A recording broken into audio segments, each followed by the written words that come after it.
mai I runga, tū taua mai I raho, tū taua mai I waho, tū taua mai I roto, kia tau, te mauri tū, te mauri ora, ki te katoa, haumi e, hui e, taiki e. Kia ora everyone, my name is Neve Brunenberg and I am the Digital Health Change Lead here at Collaborative Aotearoa. Thank you for joining us today here on a Monday afternoon. Today we have a really good session where we're highlighting some of the amazing mahi happening in general practices across Aotearoa. Initiatives that are done through the College of GPs, Cornerstone Equity and Cornerstone Quality Improvement, referred to as CQI modules. So here at Collaborative Aotearoa, many of you may know our models of care element align quite closely with our CQI actions. So this hui is a chance to strengthen that connection further, especially for teams already doing CQI work.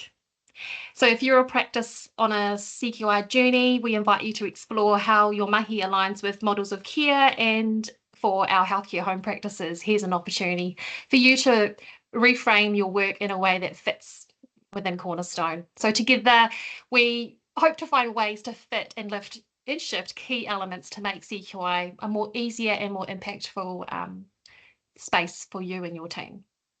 So it's a real privilege to welcome two very special guests from the college today. First up, we have Sandy.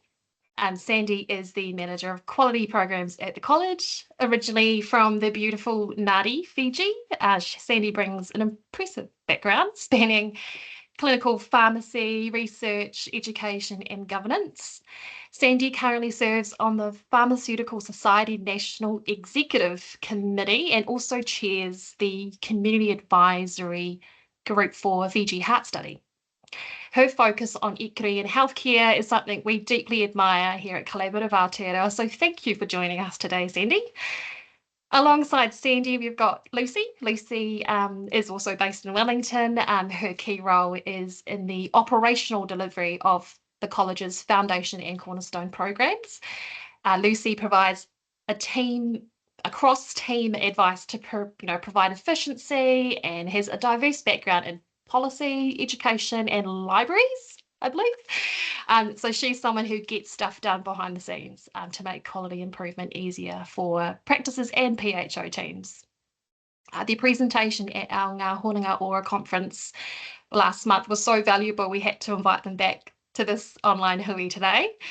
So before I hand you over to both, I just want to remind our viewers quickly that the Q&A for this hui is open throughout the session, so I'll try my best to monitor that, so please drop in your questions in that section.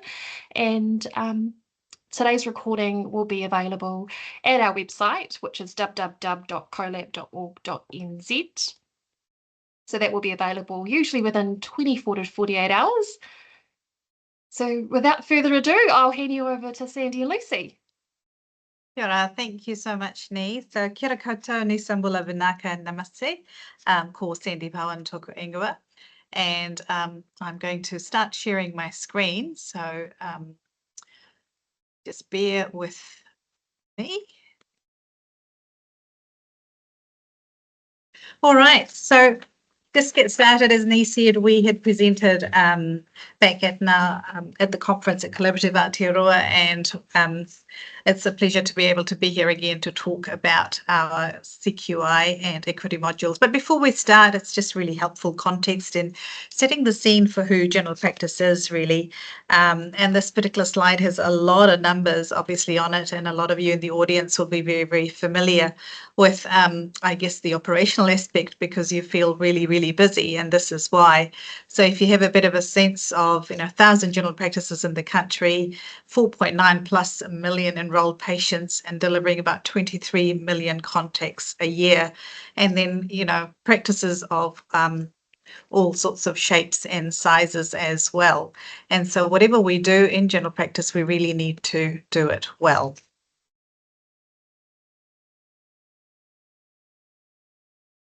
And I think, again, all of us, so why does quality matter, and why what we do matters, and what are we sort of trying to achieve?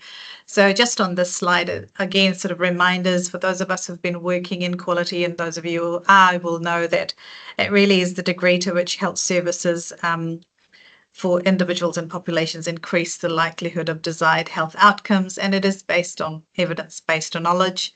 And at the heart of it, quality health services have a few components that should be effective, safe, and people-centred, and timely, as well as equitable, integrated, and efficient. So while it is just a single word, it actually encompasses quite a few different components. And so I guess as far as quality is concerned and the college is concerned and how long we've been doing this, I've really been at the college for just over 2 years, but the college has actually been involved in quality in general practice for well over 20 years. And this particular framework that you're seeing on the slide now was launched in April 2020. And this is the new or the current quality framework where we've got the foundation standard certification. And this is a quality requirement that is sitting in the PHO services agreement for first level medical services. But it is also the requirement for our teaching practices. And then we've got the Cornerstone program, and we have 2 modules that give you Cornerstone accreditation, and that's equity and continuous quality improvement. And this entire, both foundation and Cornerstone, are actually required for practices to host a general practice registrar, and it's also required for their fellowship assessments. So again, if you're a teaching practice, you will also come into play with these modules. I'm going to just take probably just a minute to explain what the 2 modules are all about, I think just to set context, because that'll make sense as to when you hear the exemplars we've got. So the first module is our equity module, and the way this module is organised is that it's got 4 key areas. It's got and again, you can see that up on the slide. It looks at organisation and leadership, the workforce, the team itself, and then service delivery and development. And these sort of 4 areas, once practices are able to work through it, you can see that they're able to really build a very, very good foundation for what's needed to be focused on equity in all areas of their general practice. It's designed to be flexible and adaptable to the individual context of the general practice, and this will become apparent as Lucy and I take you through the examples as well. So really this module requires practices to examine their systems, their structures, their governance, and their policies and processes for addressing inequities. The second module, as its name says, CQI, or Continuous Quality Improvement, again, a team-based module. It provides the teams an opportunity to work together on quality improvement projects. The projects can be of their own liking. We don't really prescribe. What the module does provide, though, is kind of a structure within which you could do a CQI project. And it uses, recognised improvement tools and methodologies to take the team through each stage of the CQI project. And just like equity, incredibly flexible and adaptable to the context of the individual practice. So what we're going to do now is Lucy and I are going to present and take turns at presenting some exemplars from practices around the country. We have sought permission from these practices to present their information to you.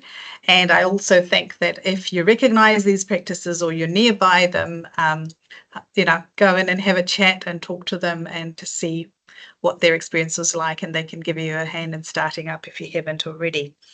So we're going to start off, and I'll hand over to Lucy. Kia ora everyone, nice to see you all. So on these slides, you'll see some direct quotes from practices, and you'll see the varied approaches they've taken to meet the module requirements. We're starting off with Kurau Medical Centre. This is a small practice in a rural area in the South Island. They have a lot of patients living on farms. Their patients are not very diverse in terms of ethnicity. For their equity module, they highlighted a number of their ideas and initiatives taken to improve equity within their own marginalised groups. One step was to collaborate with a local service that supports patients with mobility or age-related challenges. So they helped them get to appointments that they might otherwise struggle to attend. And they also collaborate with local services that have rural navigators to tackle shared goals and reduce inequities caused by their remote location. One of their aims in particular was to focus more on their local sharing gangs being in a rural area. And they decided that hosting a rongoa Māori practitioner once a week could be beneficial for this particular group. So you can see there's a really wide range of initiatives, a little bit outside of the box. And then we're now moving down to Gore. So this is a little bit different. It's a very large practice, but also low ethnic diversity.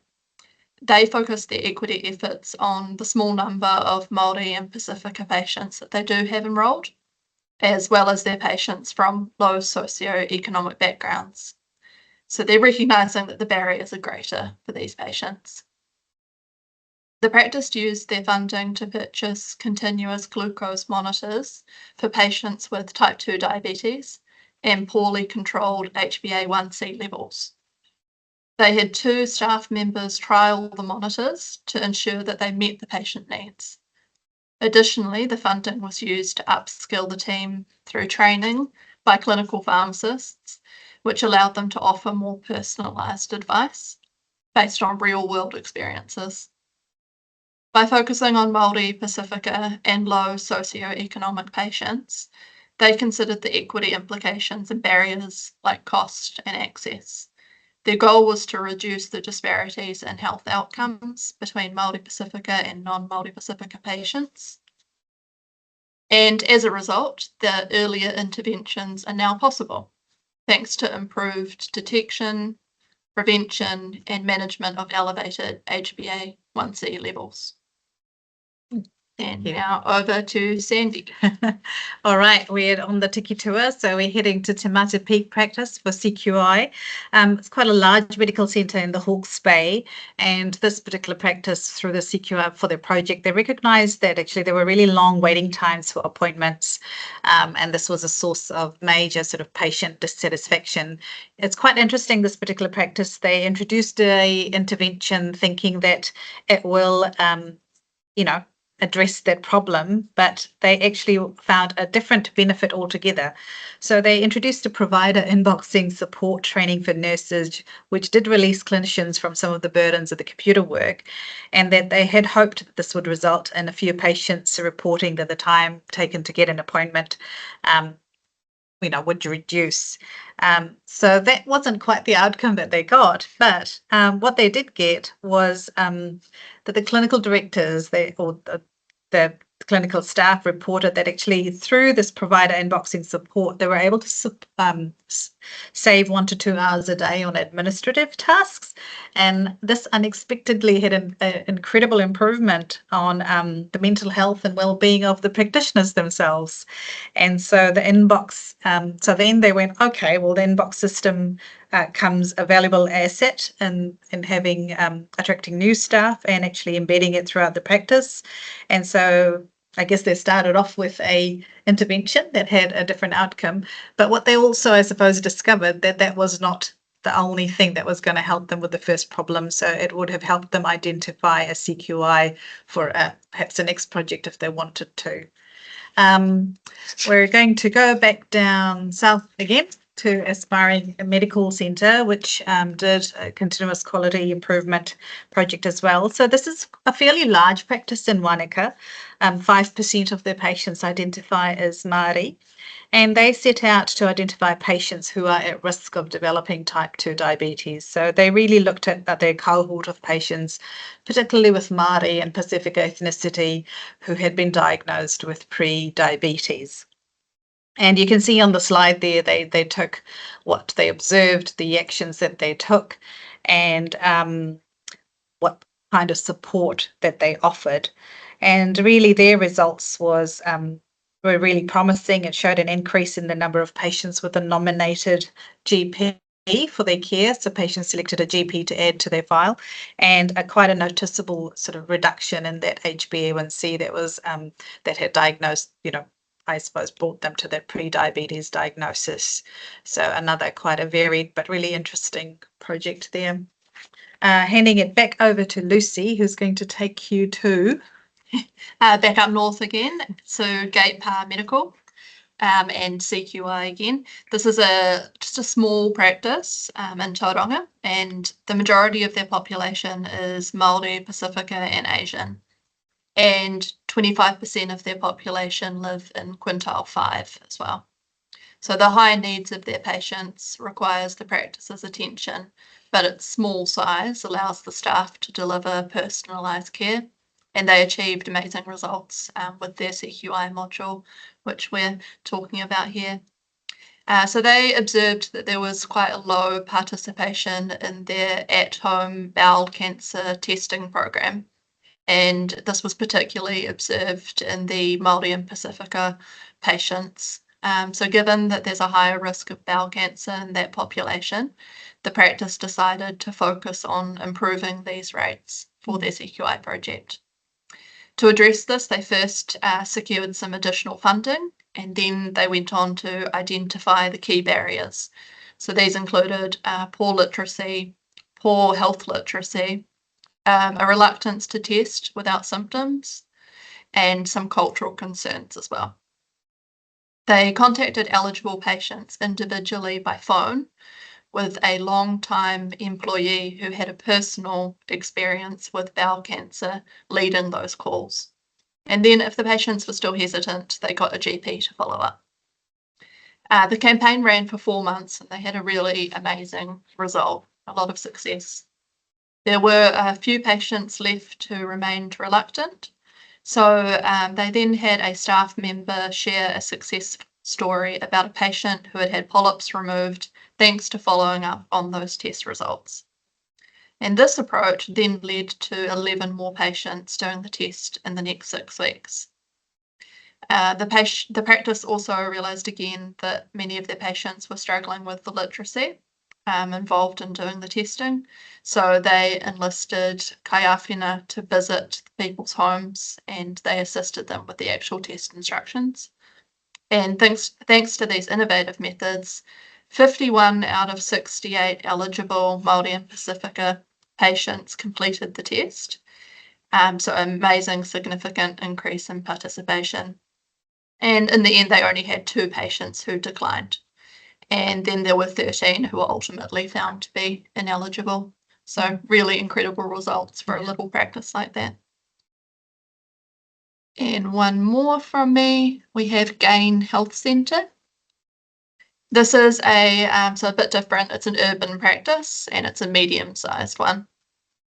They, as a practice team, attended a presentation from a cardiologist that highlighted the importance of treating iron deficiency in patients with congestive heart failure. Anemia is common in patients with heart failure and often occurs as a result of iron deficiency due to absorbency issues. Patients with anemia are at risk of poor health quality and hospitalisations. The practice identified the lack of a consistent, standardised process for recalling patients with CHF to ensure they received their 6-monthly iron blood tests. So in response, recognising this, they implemented a recall system for these patients, ensuring their iron levels were checked regularly. Those with low levels were then referred for iron infusions. Within 6 months, almost 80% of the recalled patients had been checked, and the practice chose to focus particularly on Pacifica and Māori patients, and for these they achieved an amazing result of 100%. To ensure that they could get to 100%, they employed some extra measures to capture these patients. This included having their Pacifica nurse contact the Pacifica patients rather than them just getting a standard text message. And they also arranged home visits to complete the screening. And as a result, got those incredible 100% rate. Yeah, so over to Sandy, who will take you to the Hawke's Bay. Oh, sorry, No, you're one just more saying from me. One more from One you. more from me. Yeah. The next one is for Tōtara Health in Flaxmere.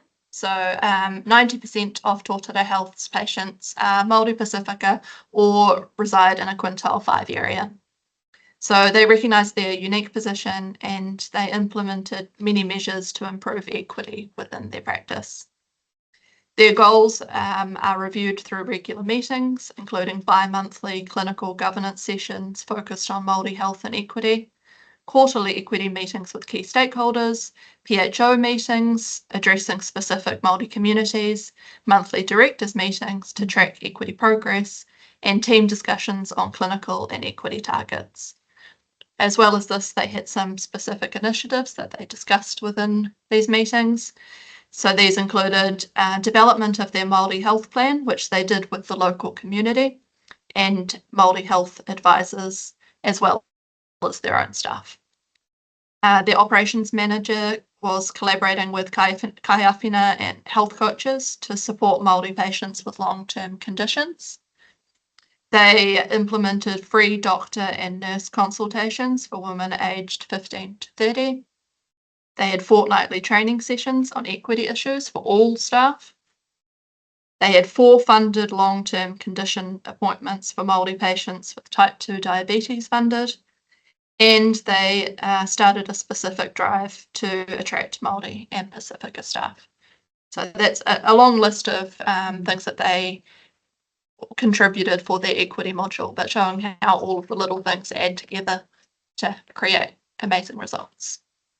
Now it's All right. Well, this is one of our final examples, sort of around the country, and we're last stop is at Pihanga Health. It's a medium-sized practice in Turangi, next to Lake Taupo. What you see there is a photo of the practice manager and the president of the college, Sam, because we ran a promotion. And Pihanga Health was a winner of this promotion where practices could be going in the draw if they'd completed the accreditation module. So that's the context for the picture, but you've also got a bit of sense of what they did. So 60% of the patients in this practice identify as Māori, and 80% are in that quintile 4 or 5 or high socioeconomic deprivation. That's the practice profile. This practice identified that their patients were more at risk of developing rheumatic fever, and they wanted to see what they could do and where they could improve in this area. So they conducted an audit and they found that their adherence for their patients to national guidelines were insufficient. They weren't inadequate or not as good as they could have been. And the key intervention really was because of the remote location, the benefits of point of care testing for patient access and care became really clear. And they aimed to detect strep A earlier and then in turn treat it more effectively. And as a result, the practice's focus on managing patients with the sore throats has sharpened significantly, so much so that now when a patient visits another clinician with a sore throat and doesn't get tested, they question why. So, creating that sort of environment to ask the right questions in a safe way. And so the responses they're finding are faster, much more focused, and it allows them to offer enhanced support and education to their patients and whānau for this really key area of rheumatic fever and rheumatic heart disease. So that sort of brings the end of our tiki tour for exemplars, and we've got a couple more slides just to kind of give you the next steps around these modules. So when I started presenting, I'd said that we had introduced this new framework in 2020, the CQI and equity modules that had come out in sort of 2021. Yeah. And so now there's a handful of practices who are up for reaccreditation. And our approach to reaccreditation for both these modules, CQI and equity, really has been that it can't be just rinse and repeat and do it again. It has to really build on the strengths of what practices have done and to develop them, further, or to provide that opportunity to strengthen their responses for CQI and equity. So just very quickly going to show you the next slide. So the equity reaccreditation module is in its piloting phase at the moment. And I think the key thing here is what we've done is we haven't really changed those initial areas. They still are there, those 4 key areas I mentioned early on in the presentation. But what we have done is probably looking at the depth and breadth of evidence. It's sort of like the so what, so if you have a health equity policy, so what has it actually achieved, and what's the meaningful outcome as a result of this that you as a practice team can kind of get back to us. So really wanting to acknowledge that, in this particular area, it's a lifelong journey of continual reflection and development. So for this module, the launch is planned in July 2025, and all practices who were sort of expiring last year and until this module gets launched, they've been extended to 1st of December so that there's enough time for them to complete the module once it's launched. And then the CQI, this has been really great. It's already been launched. It was launched in early February. And what we've done here, same sort of approach. We didn't want practices to do yet another CQI project for the purpose of gaining accreditation. We looked at 2 particular areas. One was giving practices a chance to assess their own capacity and capability with the self-assessment, and then using the previous CQI project or others that they've done is to advance the concepts of spreading, scaling and sustaining. And so we had about 14 pilot practices, 13 I think, in this cohort. And what I've got is a video that I can share with you about what the practice who has done the CQI reaccreditation module had to say about it. And so after that, that'll pretty much bring us to the end of the presentation, Nee. So we could come back to you. Is that all right? Yeah. Okay, now let's see.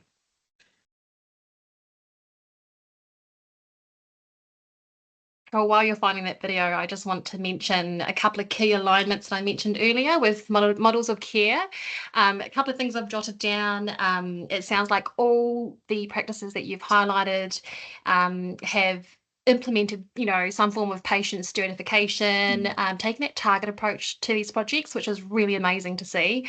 And also using like the interdisciplinary team actions that teams should do when they're conducting these sort of care planned clinics for proactive care. So I just wanted to touch back on those alignments that I've noted down. There's so much more, but that's just some that I've added. So yeah, when you're ready.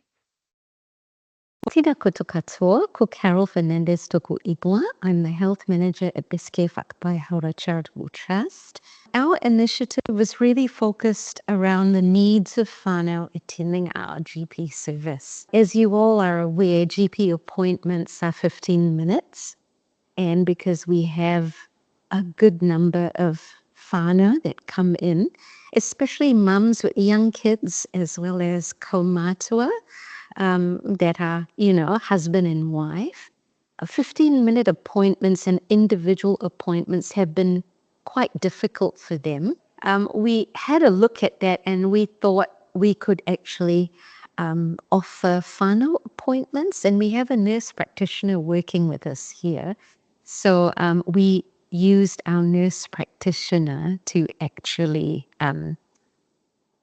have or give whānau appointments which are longer than 15 minutes. They're up to 40 to 45 minutes, depending on the size of whānau. How we came about deciding to do this was actually through a focus group interview. We did focus group interviews in 2023, and this was the feedback. This is one of the most significant feedback that we got for whānau. Whānau have actually found it a lot easier in terms of everyone being seen, mums aware of each and every individual child that's been assessed. Scripts are done there and then. There's one pickup. Medication can start all at the same time or simultaneously. The thing with whānau appointments and what our nurse practitioner does is she can refer whānau to a whole range of other services that we have here as well. It's not only just dealing with the clinical aspect of things, but it's also about looking at the impacts, the socioeconomic impacts for whānau and what other services are available that our nurse practitioner can refer them to. So it's that whole holistic approach as well. Our doctors have now said that if it is working well for our nurse practitioner whānau ora appointments, that perhaps it's something that we should be considering as well, that we as doctors start looking at having spots in our appointment books for whānau appointments. It's made a difference for us in terms of how we actually share ideas, how we can actually improve certain ways of doing things in the practice, which can be quite innovative at times. And it's brought our team a lot closer.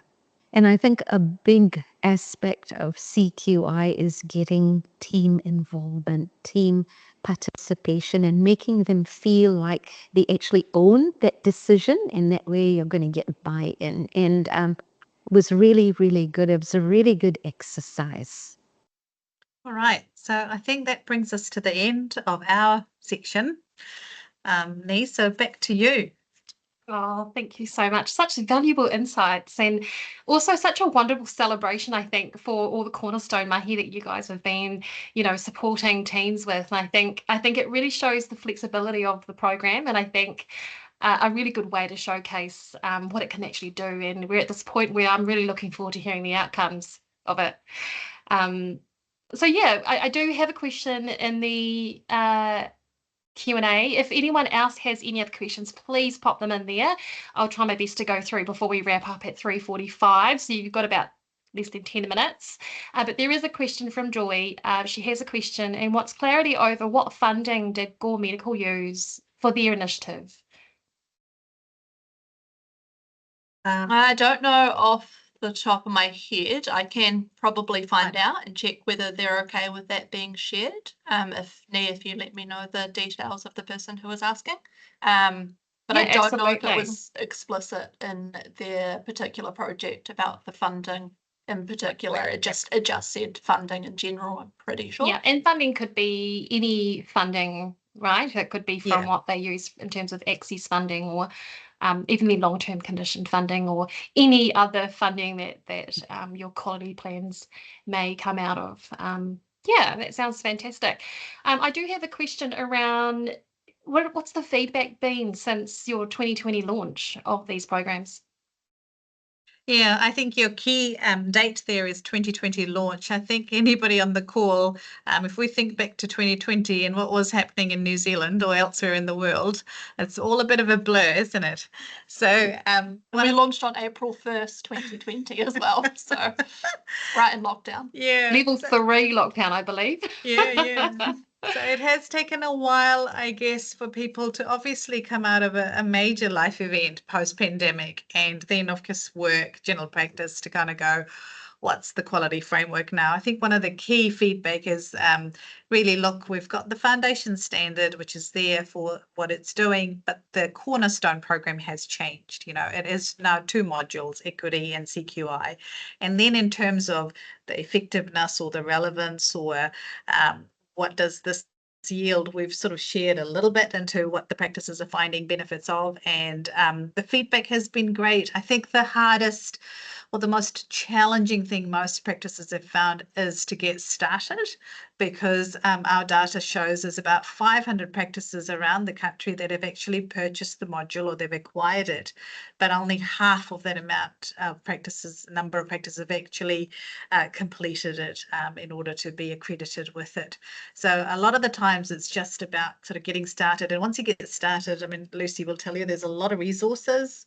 Yeah, we're still finding that there are practices who are missing the fact that there are really, really in-depth resources available on the website. You just need to be logged in to be able to access them. So we can always help if there are any issues with that login part of it.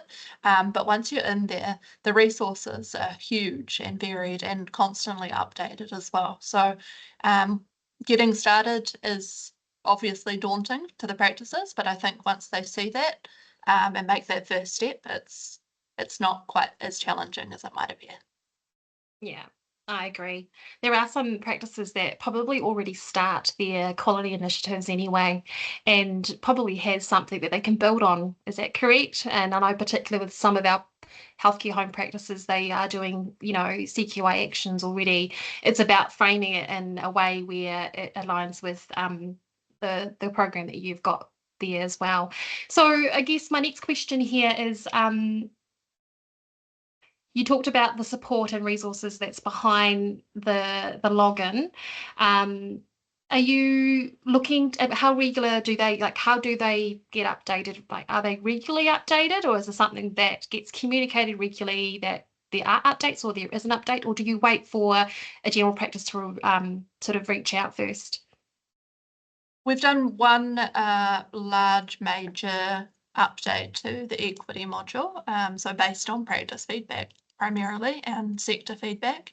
And then any changes that we do make to the module, with foundation, it's more because there's changes within regulations. So equity and CQI are a little bit different, but if there are changes like that, they're obviously made as soon as possible. And the changes are also listed on the website.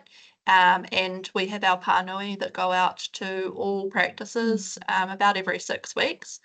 So we discuss changes in there too. So if you're not receiving those, let us know because we can get that sorted. Perfect. Thank you. And yeah, just a reminder of those who have joined us later, there is a Q&A function on the Teams there.